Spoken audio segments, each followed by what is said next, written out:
बोकारो कभी देश की तरक्की का इंजन कहा जाता था।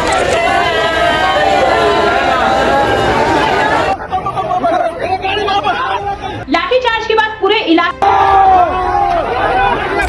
आज ये एक ऐसी जगह है जहां हक मांगने की कीमत जान देकर चुकानी पड़ती है। सोचिए, बचपन की किताबों में जिसे आपने गर्व से पढ़ा, वही जगह आज एक मौत की खबर बन जाए।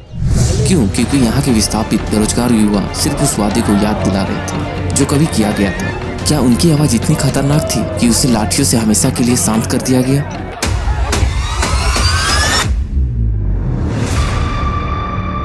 ये है बोकारो के वो विस्थापित युवा जिनके जमीन पर खड़ा है ये विशाल स्टील का प्लांट। बचपन में इन्हें सपने दिखाए गए थे, तरक्की के सपने, नौकरी के सपने, बेहतर भविष्य के सपने। लेकिन वक्त के साथ ये सपने धुंधले होते गए और अब उनकी जगह ले ली है बेरोजगारी और अन्याय के कड़वे सच ने। क्या आप अंदाजा लगा सकते हैं उस दर्द का जब आपकी अपनी जमीन आपको पहचानती नहीं है और उस पर बनी तरक्की में आपकी कोई जगह नहीं होती है? बात 1960 की दशक की है, जब बोकारो स्टील प्लांट की फाउंडेशन रखी जा रही थी। हजारों एकड़ जमीन का अधिग्रहण हुआ। लोगों ने अपनी पुश्तैनी जमीनें दी, इस उम्मीद में कि उसके तरक्की में उनके बच्चों का भी हिस्सा होगा।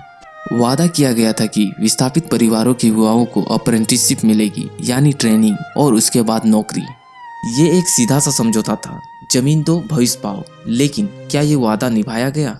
सालों गुजर गए और ये युवा आज भी उस वादे की राह देख रहे हैं।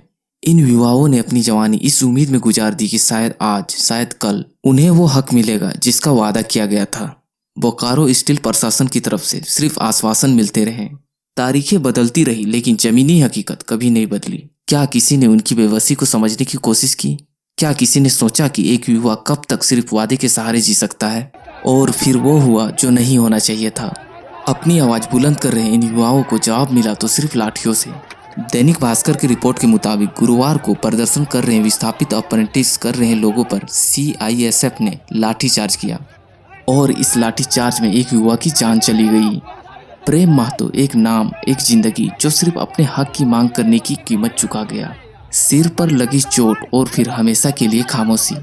क्या किसी की जान इतनी सस्ती है? अपनी हक की लड़ाई में वे अकेले नहीं थे। इनके साथ उनकी माई थी, इनके बच्चे थे, इनके परिवार थे।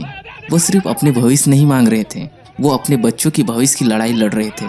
लेकिन बदले में उन्हें क्या मिला? हिंसा, लड़ाइयाँ, आंसू। क्या यही इंसाफ है? क्या यही तरीका है एक लोकतांत्रिक देश में अपनी बात रखने वालों को जवाब देने का? और इस हिंसा का नतीजा क्या हुआ? गुस्सा और भड़क गया, गाड़ियों में आग लगा दी गई, शहर बंद हो गया। प्रशासन जागा, लेकिन कब? जब एक जान चली गई। DC ने HR को गिरफ्तार करने का आदेश दिया। FIR दर्ज हुई। सालों से जो मांगे अनसुनी थी, अब उन पर बात हो रही है। सवाल यही कि क्या किसी के जान लिए बिना प्रशासन और नेताओं की नींद नहीं खुलती? क्या विकास की कीमत हमेशा गरीब और मजबूर लोगों को ही चुकानी पड़ती है? आखिरकार दबाव बना और BSL मैनेजमेंट ने उनकी मांगे मान ली। मुआवजे का ऐलान हुआ, नौकरी का वादा किया गया। लेकिन क्या ये काफी है? क्या सिर्फ कुछ पैसों और कुछ नौकरियों से उस जान की कीमत चुकाई जा सकती है जो चली गई? क्या उन सालों के अन्याय और बेबसी का हिसाब हो पाएगा? विकास जरूरी है, औद्योगिकरण जरूरी है, लेकिन क्या इसकी कीमत हमेशा इंसानी जिंदगियों से चुकानी होगी? क्या इन विस्थापितों की आवाज कभी पूरी तरह से सुनी जाएगी? क्या प्रेम महतो की मौत बेकार जाएगी? ये कुछ ऐसे सवाल हैं जो आज पूरे देश को सोचने पर मजबूर कर रहे हैं। आपकी क्या राय है? कमेंट बॉक्स में जरूर बताइए। अगर आपको ये वीडियो अच्छी लगी हो तो चैनल को सब्सक्राइब करें, अन्यथा आप ये वीडियो देखें, वही मेरे लिए काफी है। धन्यवाद।